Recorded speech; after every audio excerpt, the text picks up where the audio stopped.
RRC ECR east central railway की तरफ से आईटीआई पास आउट कैंडिडेट्स के लिए एक नई अप्रेंटिसशिप की वैकेंसी यहाँ पे आ चुकी है, जिसके कि फॉर्म 25 जनवरी से भरे जाने स्टार्ट हो रहे हैं और इसके फॉर्म भरे जाएंगे टोटल 14 फरवरी 2025 तक। 1154 स्लॉट्स हैं टोटल, ठीक, ईसीआर के अलग अलग डिवीज़न और यूनिट्स में।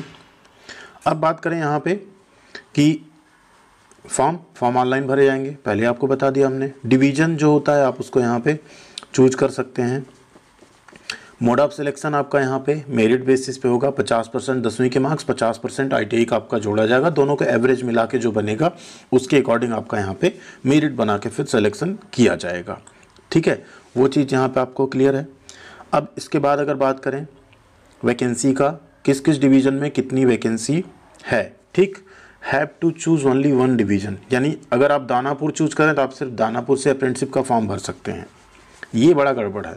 एक तो अप्रेंटिसशिप वैकेंसी इतनी कम, ऊपर से डिवीज़न भी एक चूज़ करना है, ठीक। सारे डिवीज़न चूज करा लो आप, उसके अकॉर्डिंग उसको अलॉट करो डिवीज़न, वो जहाँ से ट्रेनिंग करना चाहेगा करेगा।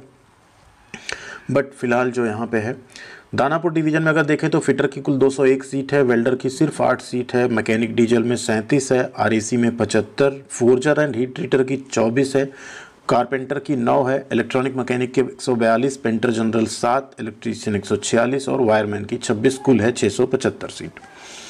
फिर है धनबाद डिवीज़न जिसमें कुल 156 सीट है, अलग अलग ट्रेड हैं 7 यहाँ पे। पंडित दीनदयाल उपाध्याय डिवीज़न मुगलसराय जिसे कहते हैं 64 सीट है सिर्फ। सोनपुर डिवीज़न में आप देखें तो fitter, black Smith, welder, carpenter और पेंटर में 47 सीट है। इसके अलावा समस्तीपुर डिवीज़न में 46 सीट है। पंडित दीनदयाल उपाध्याय प्लांट डिपो में अगर देखें तो कुल 29 सीट है, ठीक है। कैरिज रिपेयर वर्कशॉप हरनौत में 110 सीट, मैकेनिकल वर्कशॉप समस्तीपुर में अगर आप देखें तो कुल 27 सीट है। रिजर्वेशन यहाँ पे कैटेगरी वाइज आपको मिलेगा। एज लिमिट की अगर बात करें यहाँ पे तो 15 साल से लेकर 24 साल तक के कैंडिडेट्स फॉर्म भर सकते हैं अनरिजर्व ईडब्ल्यूएस कैटेगरी में। इन केस ऑफ ओबीसी 3 साल, in case of SC ST 5 साल, इन केस ऑफ पीडब्ल्यूडी आपको 10 साल की छूट मिल जाती है। ईडब्ल्यूएस का रिजर्वेशन रहेगा, जो रहता है सारा रिजर्वेशन वैसा ही रहेगा जैसे गवर्नमेंट जॉब में रहता है। आईटीआई मांगा गया एनसीवीटी या एससीवीटी से आपने आईटीआई किया हो, साथ में आपने 10वीं किया हो, मिनिमम 50% नंबर्स के साथ। एप्लीकेशन फ़ीस 100 रुपये होगी। SC ST candidates, PWD candidate यहाँ पे उनकी कोई फ़ीस नहीं लगेगी, उनका फॉर्म फ्री ऑफ कॉस्ट रहेगा, फीमेल कैंडिडेट्स का भी, ठीक है। फॉर्म ऑनलाइन मोड में भरे जाएंगे। कैसे भरे जाना है उसके ऊपर वीडियो आपको मिल जाएगा। Scan signature, scan photograph, scan आपके बाकी सारे डॉक्यूमेंट्स, इनको उस पर अपलोड करना होगा। सेंट्रल गवर्नमेंट के फॉर्मेट में आपका कास्ट सर्टिफिकेट अगर नहीं बना है तो बनवा लीजिए, आपका हमेशा काम आएगा वो। लास्ट डेट 14 फरवरी है, बस उसके पहले आप लोग फॉर्म भर लीजिएगा। कई बार पेमेंट वगैरह में इशू हो जाता है। कोई भी हार्ड कॉपी आपको फॉर्म का नहीं भेजना है।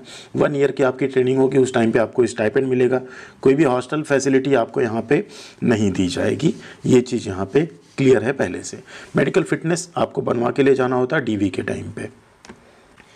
ये कुछ प्रोफार्मा है जो दिया हुआ है। इस प्रोफार्मा में अगर आपके पास ऑलरेडी है इंग्लिश में सर्टिफिकेट तो आपको कोई दिक्कत नहीं, सेम प्रोफार्मा बनवाने की भी जरूरत नहीं, आपके पास होना चाहिए बस। सेंट्रल गवर्नमेंट का जो भारत सरकार के नौकरी के लिए बनाया गया हो, मतलब फॉर इंडियन गवर्नमेंट करके लिखा रहता है उस पर, आप लोग उसको बनवाए भी होंगे, ठीक है।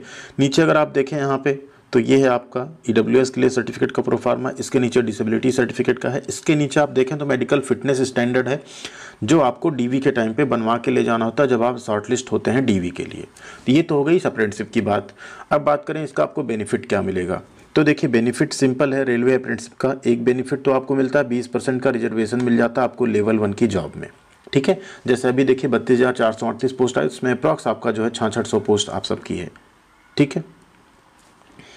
इसके अलावा सेकंड बेनिफिट आपको क्या मिलता है, जो पीईटी होता है जिसमें आपको वेट लेके चलना होता है, साथ में आपको जो है दौड़ना होता है 1 किलोमीटर, वो आपको नहीं देना होता, उसमें आपको छूट मिल जाती है।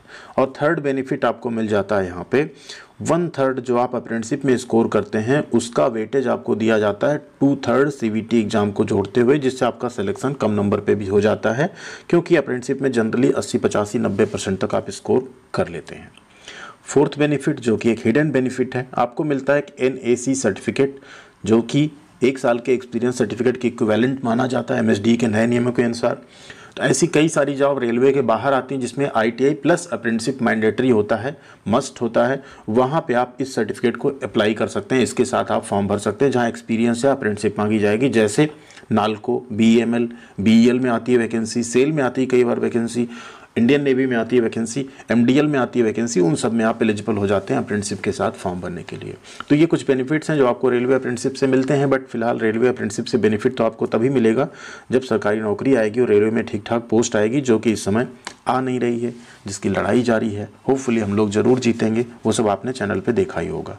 ठीक है, थैंक यू वेरी मच, ख्याल रखिएगा अपना। मिलते हैं अगली अपडेट के साथ अगली वीडियो में।